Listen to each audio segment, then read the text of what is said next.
Assalamualaikum warahmatullahi wabarakatuh. Kawan sehat masih setia ya. Lihat di videonya Dokter Ardi.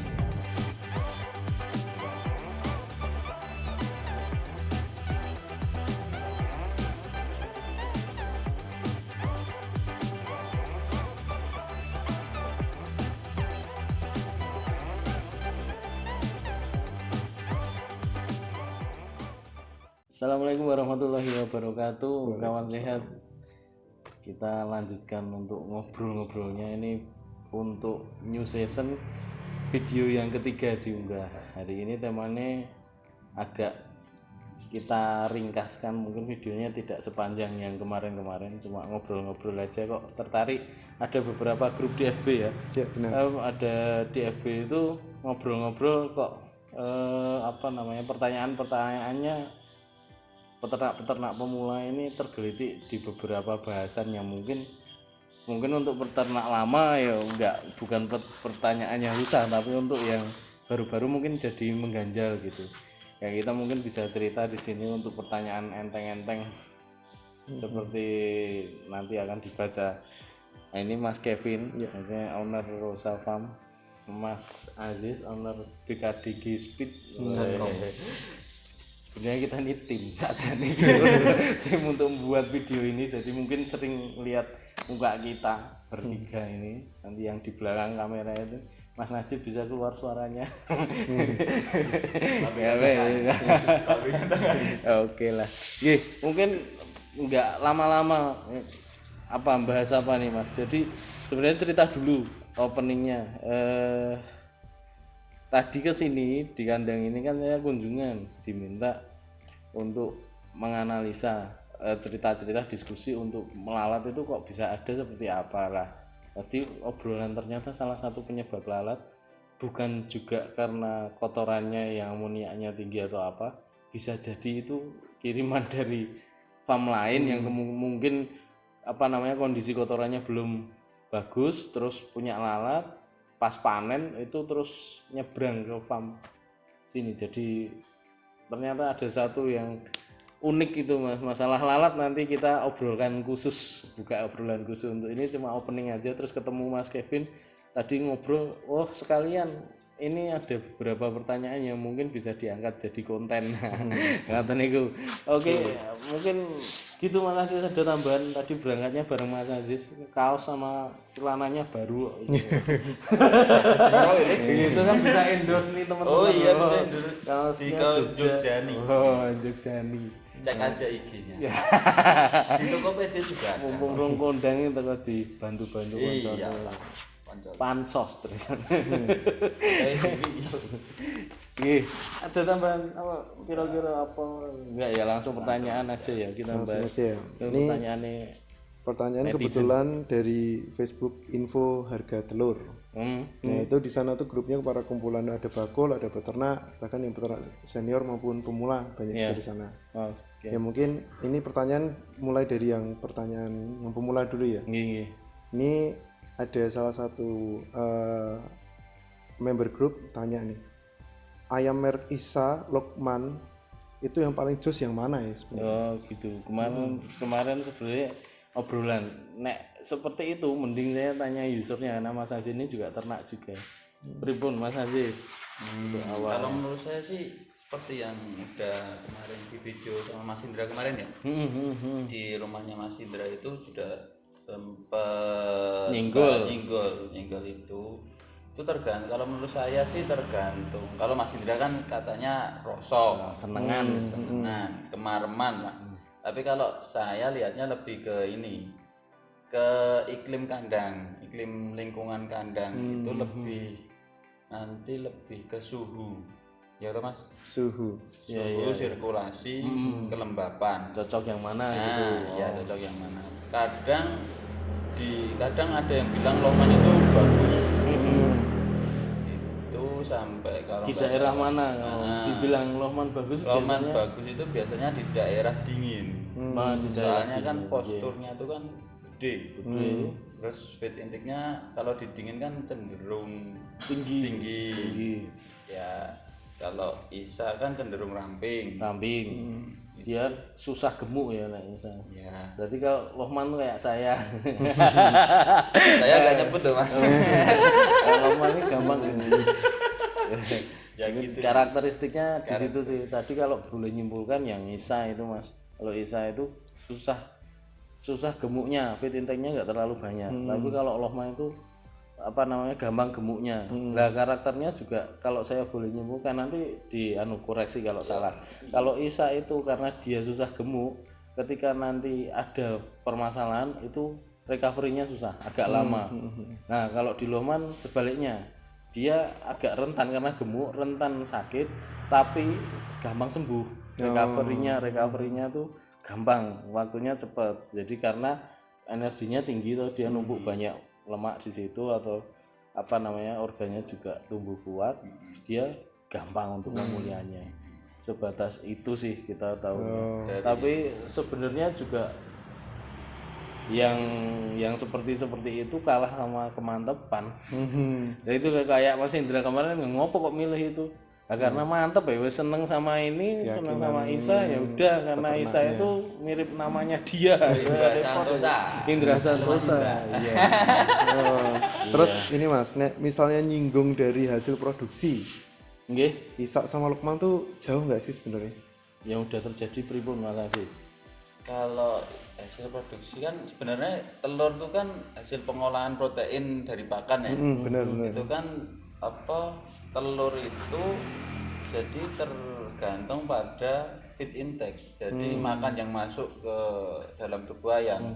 Jadi kalau feed intake-nya tinggi ya otomatis telurnya juga bagus. Jadi nggak pengaruh ras ya, berarti mau Isa ataupun Lohman tetap bisa punya potensi dia bertelur 90%. Tinggal bagaimana caranya menjaga agar ayam itu feed intake-nya tetap bagus. Di kondisi panas mungkin Lohman feed intake-nya kurang, soalnya kan gemuk, sirkulasinya juga kurang. Iya benar. Bisa ramping, dia sirkulasinya bagus, otomatis lebih nyaman, feed intake-nya lebih tinggi.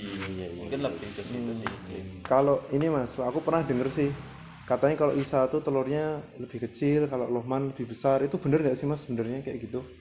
Ya kalau dari karakteristik emang gitu ya. Kalau gitu sih. Balik lagi ke sebenarnya menarik kalau bahas telur itu. Jadi telur itu ada hubungannya sama lemak, ada hubungannya sama protein. Karena apa? Telur itu dibuat karena cadangan makanan ya. Dia protein yang tersimpan dijadikan telur. Satu itu. Tapi kalau banyak lemaknya di jaringan atau di darah, telur itu juga akan berbeda kualitas. Kita tahu kalau untuk ayam mau afkir itu telurnya masih pucat-pucat. Kenapa pucat-pucat? Karena dia semakin menggemuk. Gemuk itu apa? Gemuk itu banyak tumpuan lemak yang ada di dalam. Proteinnya itu dirubah jadi cadangan makanan berupa lemak. Nah, ketika di jaringan itu banyak lemaknya, kalsium yang harusnya dijadikan untuk membuat cangkang itu kesedot ke lemaknya itu. Jadi secara kimiawi itu akan berpengaruh untuk pembentukan kalsifikasi di telur. Berarti kalau misalkan ayam tua, ayam afkir ya, itu sebenarnya bisa agar telurnya tuh tetap enggak pucat-pucat, asalkan lemaknya itu dirontokkan. Kita bahas yang di lain waktu. Mungkin lanjut ke pertanyaan kalau yang tadi Lohman itu pertanyaannya kenapa beda sama Isa, ya jelas karena dia protein serapannya lebih tinggi. Dia butuh banyak makan, dia kondisinya juga lebih banyak cadangan makanan, jadi telurnya otomatis dia akan lebih besar. Itu. Jadi cadangan makanan dalam ayam itu bisa berupa lemak, bisa berupa telur. Iya. Kalau protein itu dirubah, ada yang dirubah jadi lemak di jaringan, terus kelebihannya lagi untuk telur. Jadi memang kalau di ini proteinnya tinggi, ada asam amino tertentu untuk membuat telur itu. Oke, lanjut ke pertanyaan kedua kali ya. Siap. Pertanyaan kedua nih mungkin agak di bagian penjualan mungkin ya. Ada yang tanya nih, enak jual pakai kilogram atau sistem tray? Kalau sudah jadi peternak terus mau jualan gimana? Kan di dunia ternak nih, dunia bakul kan ada yang jual mungkin per butir, ada yang jual pakai peti tray atau per kilo. Nah sebenarnya tuh enak jual yang mana sih sebenarnya? Kalau enak jualnya tergantung pasar sih Mas. pasar penjualan kan tergantung pasar. Misalkan pasarnya butuhnya butir, ya menyesuaikan aja. Misalkan butuh kilogram, ya menyesuaikan aja. Mungkin kalau pasar itu tergantung daerah atau tergantung daerah biasanya. Iya, ada kotaknya yang 10 kilo, ada kotaknya kalau misalkan kilogram aja ada yang packingannya 10 kilo, ada yang 15 kilo. Kalau dari kiloan, ada lagi kalau dari butiran. Butiran. Terus misalkan enak mana antara kiloan sama butiran, sebenarnya itu nanti lebih ke tadi besar kecilnya telur itu. Misalkan besar telurnya kan lebih enak jual kiloan. Iya, benar. Ya kan? Iya. Kalau butiran ya telur yang kecil-kecil aja. Lebih enak. Kalau sisi keamanan Mungkin lebih enak pakai tray. Oh, pakai tray karena dia ini apa memang terlindung gitu. Terlindung untuk pecahnya. Saya tuh pernah dulu awal-awal jadi technical service Sanbe itu tahun-tahun pertama itu saya jualan telur. Nah, jualan telur itu di situ saya ngerasain susahnya bener-bener numpak mobil itu ndak bisa pecicilan. Nanti pecah semua. Yang kedua itu masalah pecah itu. Kalau natanya atau pas ngemasinya ada beli 1 kilo, 2 kilo itu kan ngambil, itu nek hati-hati ya pecah. Jadi itu kiloan tuh punya resiko sendiri-sendiri, makanya biasanya nek belinya partai juga harganya lebih murah tuh ya. Iya benar. Ya mungkin Mas Kevin kalau nanti tahu kalau berarti emang semua ada kelebihan kekurangannya ya pasti tergantung situasi ya mungkin ya. Yang jelas yang nggak boleh itu timbangannya jangan dikurangi. Nah, benar sekali itu. Kecurangan kan biar kok ora inovatif nyolong timbangan ini dari dulu zaman dulu ndak lama banget ya. Berkembang ya rodok pinter situ. Oke, lanjut ke pertanyaan ketiga ya. Nih ada yang tanya nih, aman gak sih sebenarnya kayak konsumsi telur yang cangkangnya pecah, yang bentes, apa tuh namanya kira-kira? Bentes tuh bentik apa ya namanya? Gitu ya. Ya mungkin yang cangkangnya kurang sempurna ya. Cangkangnya kurang sempurna mungkin ya. Kalau dari kesehatannya ya mungkin ya itu tidak apa-apa, tapi dilihat kondisi fisiknya. Makanan itu kan sebenarnya manusia itu kan dikasih panca indera ya. Salah satunya melihat, kalau lihatnya deke itu sudah ngurangi, makanya dia juga harganya lebih minus daripada yang utuh. Tapi kalau untuk masalah dikonsumsi dipecah aja, bau enggak, rusak enggak kulit telurnya. Nah, karena indikator bau terus apa namanya yang di dalam itu kan juga ada bentuk lagi tuh, ada kuningnya, ada putihnya seperti itu. Mungkin sebelum ke bau dilihat dulu. Ada seperti mas ono embrione kan lho, telurnya isi gitu. Itu kan ya ndak enak gitu loh. Dilihat di bau, kalau masih oke sih nggak masalah ya. Cuma ada PR tertentu ketika dilihat dipecah kok sebagai peternak, kalau lihat ada abnormalitas bentuk walaupun itu aman dikonsumsi, tapi untuk produktivitasnya juga hitungannya juga kurang gitu. Misalnya kalau kejadian kasus IB ya, infeksius bronkitis corona itu bisa jadi kuningnya itu ada darahnya, ada apanya. Jadi indikator mungkin selain dikonsumsi juga kurang nyaman, mungkin nutrisinya juga kurang pas, tapi hitungan produksinya di proses produksi itu apa namanya bisa mengganggu karena itu jadi penyakit gitu. Mungkin juga terus turun produktifnya atau apa gitu. Tapi kalau jadi untuk indikator penyakit tertentu gitu loh. Oh, cuman kalau untuk konsumsi masih sehat masih ya? Okay walaupun sih, nutrisinya berkurang. Tidak masalah. Oh, kalau ini tentang ketahanannya dia berapa lama sampai basi, yang pecah sama enggak tuh beda jauh enggak sih sebenarnya? Beda jauh. Dengan penyimpanan normal. Monggo masih jawab. Mungkin penyimpanannya kulkas yang pecah sama enggak sama yang biasa tanpa kulkas, yang pecah sama yang enggak, mungkin seperti itu. Kalau pernah nyoba sih itu. Jadi kalau telur pecah tuh agak kebuka sedikit cangkangnya, jadi dekik itu loh, retak gitu, mungkin 3-5 hari udah busuk. Oh, 3-5 hari ya? Ya tergantung gudangnya juga sih, kelembabannya seberapa, itu juga jadi pertimbangan. Tapi kalau untuk cangkang yang utuh mungkin 3 minggu juga masih bagus. Oh, bisa 3 minggu. Iya, masih layak konsumsi lah 3 minggu itu. Itu kalau yang pecah gitu, kelembapannya tuh makin lembab makin baik atau makin buruk? Makin lembab makin cepat busuk. Oh, makin lembab Kayak makin buah busuk. aja kalau ditaruh di dalam kelembapan tinggi kan juga cepat busuknya teman-teman. Oh, iya benar. Makanya pencucian telur pakai air itu juga tidak disarankan. Ya. Ada yang nyuci pakai air itu ada. Oh, Di rumah tuh banyak ibu-ibu kayak rodok terus dilami pakai lap sing basah itu. Aduh ya Allah. Kalau dari kandang kotor tuh lebih baik kalau menurut saya sih. Saya lebih baik di Lap pakai sikat apa ya? disikat tapi jangan kena air yang penting. Tetap kering. Tetap kering. Mandi Jadi kering. dilap kering. Saya Iya. Tapi ngomong-ngomong masalah cangkang sing sampai awet, mungkin mau tahu nggak biar itu bisa lebih awet? bisa itu bisa. Mau digarap tim kita besok lagi ke bro ya. Next Iyalah. video ya berarti ya? Iya. Ada tuh itu bisa tahan sampai 4 sampai 7 minggu. 7 minggu tanpa kulkas. Tanpa kulkas bisa, yang di kulkas bisa hampir 2 bulan. Iya. Itu bisa nyelamatin ini ya? Bisa. Bisa nyelamatin. Tapi masih rahasia. Ya. Next video berarti nih. Iya. Oke. Iya dong. Ini menuju pertanyaan terakhir sepertinya ya, akhir sesi ya. Ini yang mungkin agak banyak yang dibicarain sama di grup mungkin.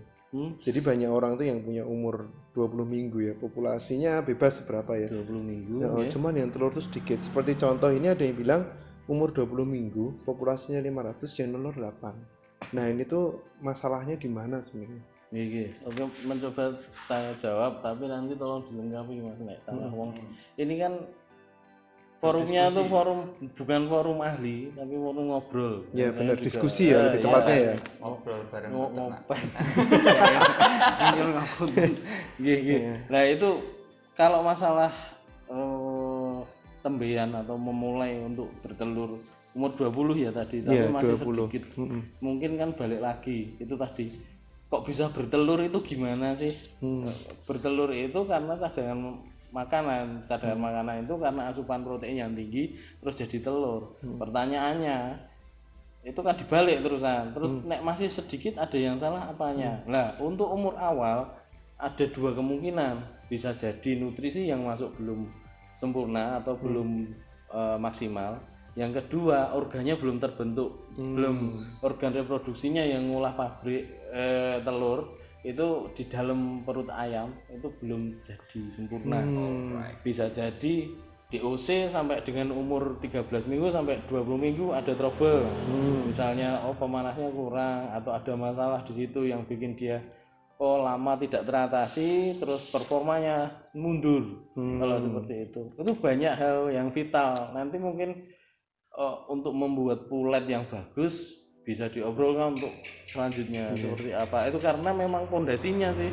Kalau ada pertanyaan seperti itu, pastikan jenengan beli puletnya di tempat yang terpercaya, jenengan tahu programnya itu bagus, jenengan tahu perkembangan ininya ayamnya seperti apa, terus vaksin gitu ya. Betul. Vaksinnya pakai apa, program vaksinnya seperti apa yang berjalan, pakannya pakai apa. Itu kalau misalnya jenengan buat sendiri, upayakan setiap step itu bisa dimaksimalkan, terutama pemanas itu ya, karena berlawanan. Kita pelihara DOC sampai dengan pulet itu bagus nek daerah dingin, tapi di dingin itu juga nek saya dingin karena dingin itu makannya banyak. Tapi masalah pemanasnya itu yang kurang. Itu keterbalikan. Nanti kalau di daerah panas itu masalah makannya yang kurang karena kepanasan, biasanya gitu-gitu. Jadi emang tergantung lingkungannya lagi tersebut ya. Berarti kalau jawab pertanyaan ini emang banyak faktor ya mungkin ya. Banyak faktor. Terutama tapi bisa disimpulkan 2 tadi. DOC bisa nutrisinya kurang atau DOC-nya yang kurang mateng. Kalau umur 20 minggu nih sebenarnya normalnya tuh berapa persen mungkin dari populasi? 20 minggu itu ya mulai keluar telurnya. Soalnya ada perbedaan antara saya tuh berapa tahun ya, 5 tahun menggeluti ayam petelur dan nemenin peternak-peternak ini. Kalau dulu 20 minggu itu bisa sampai 40-an, sudah hampir puncak, karena puncaknya di 25 biasanya. Tapi sekarang susah, beda ya? agak susah ya Pak Mas. Ya. Ini yang peternak itu beda. Kalau misalnya gini Mas, kan bisa kita mainkan di bagian nutrisi ya. Berarti kan pakan ya sama vitamin mungkin pakan ya. sama vitamin. Di saat kita umur 20 minggu ini. Sebenarnya tuh pakan udah ada vitaminnya. Ini yang jadi agak, gitu? agak kacau itu. Kan kita kasih pakan harus kasih vitamin sebenarnya. Di iya. pakan itu harusnya makanan yang sehat itu makanan yang mengandung nutrisi. Nutrisi itu ya vitamin, ya mineral, ya protein. Benar. Bukan beli sendiri. Oh berarti harusnya Tapi tuh sapi tetap beli nggak apa-apa. iya. Ya agak susah ini ngomongnya. Iya. Ya mungkin ini Mas, yaitu misalnya di umur 20 minggu nih, tahu kondisi seperti ini ya. Mungkin yang harus kita lakukan, mungkin yang paling bisa kan mainan di nutrisi ya. Mungkin itu ditambahin kapasitasnya atau mengganti pakannya atau seperti apa Mas? Kalau perbaikan apa mana sih mau dulu nanti tak tambahin. Kalau perbaikan ya emang soalnya kan ayam udah dibeli. Ya udah terlanjur kan ini ceritanya kan ini. Masalahnya pondasinya nggak tahu nih seperti apa. Bener. Mungkin ada rongga-rongga itu. Jadi ya nek perbaikan ya mungkin bisanya lewat pakan. Pakan ya dari paling. dua faktor itu loh ya. Dari pakan. Bagaimana cara menjaga agar feed intake tetap masuknya itu bisa feed intake bagus, otomatis protein intake-nya bagus. Jadi protein intake bagus, otomatis kan protein yang diserap dalam tubuh ayam maksimal. Ada target bobotnya ya? Ada. Oh ya mungkin dari bobotnya bisa kelihatan juga ya ini ya. Yang perlu ditanyakan ada PPL-nya enggak gitu. Kalau beli pakan PPL-nya tugas itu ditanyain. Mungkin PPL itu bisa dijelaskan? PPL itu apa Mas? Jadi itu petugas pembantu lapangan yang keliling lapangan itu ditanyain aja targetnya pencapaian bobot ya Mas. Bobot makannya harus seberapa itu bisa ditanyakan kok itu. Oh itu servisnya pabrik. Kalau misalnya nggak sesuai gitu bisa di iya ya tanya, maksudnya tanya tuh bener nggak ini sesuai apa nggak sesuai gitu enggak ya. gitu. Mungkin nambahin dari Mas Aziz juga ada faktor yang perlu diperhatikan ketika nanti perbaikan ya judulnya. Kalau perbaikan kita lihat lagi bobotnya sudah masuk belum. Karena ayam telur itu 1,8 ya Mas ya. 1,8 bobotnya paling enggak sudah masuk 1,8. Yang belum bisa diseragamkan lagi, dipilih, dijadikan satu, terus di ekstra ya bisa ditambah proteinnya ya. Harus dipilih seleksi lagi mana yang bobotnya kurang, mana yang udah berlebih, nanti bisa diefisiensi penggunaan pakan sih. Misalnya bobotnya kurang dikasih protein yang tinggi, misalkan pakai pre-starter layer juga tidak apa-apa sih untuk mengejar itu aja sih. Iya benar. Nah, kalau mau flashback lagi ke awal, balik lagi Mas, melakukan sesuatu itu harus tahu yang dilakukan apa itu harus tahu permasalahannya apa. Iya sumbernya ya. Iya benar. Nggak tahu masalahnya tapi melakukan sesuatu ya rodok kacau. Ya mungkin kayak laler tadi. Iya benar. Iya. Begitu. Mungkin tuh ini pertanyaan terakhir ya. Mungkin kalau ada pertanyaan-pertanyaan lain mungkin nanti bisa kita bahas atau kirim kemana Mas? Kira-kira Mas? Bisa komen aja ya paling ya. Iya boleh di YouTube biar rame. Iya komen di YouTube. Subscribe-nya.